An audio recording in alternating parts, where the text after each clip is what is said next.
Britt Baker has landed herself in some hot water, which is funny considering Tony Khan doesn't know how to run a bath. Welcome back to Fog Wrestling. It's rant mode.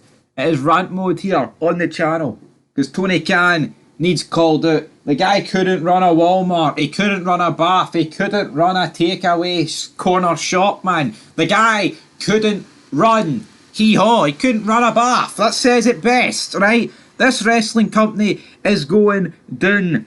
Why is this guy in charge of a multi-million-dollar company? But considering the fact he's a billionaire, it's like, I mean, it's got unlimited money. It's like it's a trillion-dollar company. It's a trillion-dollar company that makes hundreds of dollars. That sounds like AEW, damn it. But of course, why are we making this video? Well, brother, testify. I'll tell you why we're making this video, because we all know what happened. Britt Baker watching Dynamite 250 in the women's locker room calls out the fact that Will Ospreay and MJF are taking up like 1 million hours here of television time.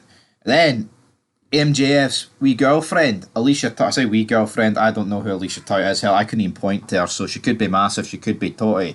I don't know. Alright, but then she goes telling MJF, Will Ospreay and MJF, alright bruv, what are you saying? What are you saying, Britt Baker, you prick? My match was 5 stars. I'm the first wrestler with ADHD and I'm autistic and yeah, it's blatantly obvious, isn't it, Governor, bruv? Yeah, Will Ospreay, fanny of the highest order, right? Absolute fanny, shite bag of a man confronting Britt Baker, alright? And Britt Baker, right? Fair play to her for calling this out because, in our match, right? Now, we actually watched it, right? I was like, wake me up after this match. Now, it was actually a blessing in disguise that those two wrestled an hour-long match because it meant I got an hour-long sleep. I thought the match would last about 10 minutes, refresh the batteries, but no. Will Ospreay and MJF done me a favour. Now, let's fast forward to MJF, who also confronted her, right? Again, another fucking crybaby loser. He rolled up some knuckles and made fun of my religion. Really, Regal didn't believe in me. Fucking loser, alright? 10 reasons why MJF sucks was on the channel yesterday. Go check it out. And here we have Tony Khan bowing down. Alright, bowing down to these two guys and suspending Britt Baker for, showing displeasurement at two guys taking up an hour of a 2-hour show, of a special show that's dedicated to 250 episodes of said show. I mean, that is ridiculous, man.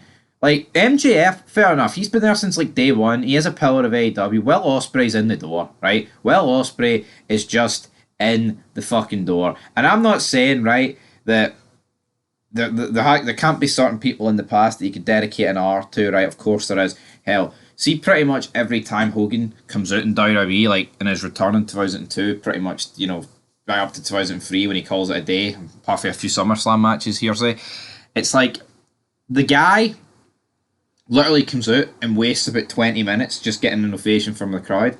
And I say waste loosely, it's not wasting, it's fucking epic seeing the Hulkster getting those, ovations, right? But it's like, that's Hulk Hogan. Will Ospreay is a bum. Alright, these guys do not deserve to waste an hour of TV time. It should have been dedicated to more people. But, saying that, did they do decently in the ratings? Absolutely. But there's a load of people on this show that are doing shite in the ratings. MJF was one of the worst ratings for a world champion in AEW history. Swerve Strickland's the same. They've still got really long title reigns. So, let's not pretend that Tony Khan does the be-all and end-all about ratings. At the end of the day, I don't think that hour-long match should have lasted. And should Britt Baker really be fined and suspended for voicing her displeasure at that? Absolutely not. This company's just a fucking mess and it's run by a bunch of nerds. Tony Khan pretends he's running the company, he thinks he's running the company, but deep down it's the inmates that run the asylum. That Bischoff line just prior to Survivor Series 2004. Are you ugly? But yeah, Adam Cole, I think, has got to take a bit of responsibility for this. What's he doing? Is he a card? Is he too afraid to speak his mind, to protect his wife, his girlfriend, whatever she is to him? I don't know if they're married, his spouse. It's like, I mean, what a man. Britt Baker, I think you find yourself a new man. Somebody will step up to task for you, because Adam Cole, bye-bye. He's built like 4 toothpicks stuck together with a matchstick in the middle. Guy's just not got the physique. Not that MJF and Will Ospreay are, two Hulk Hogan's brother, 20-inch pythons. Anyway, till next time. Couldn't run a bath.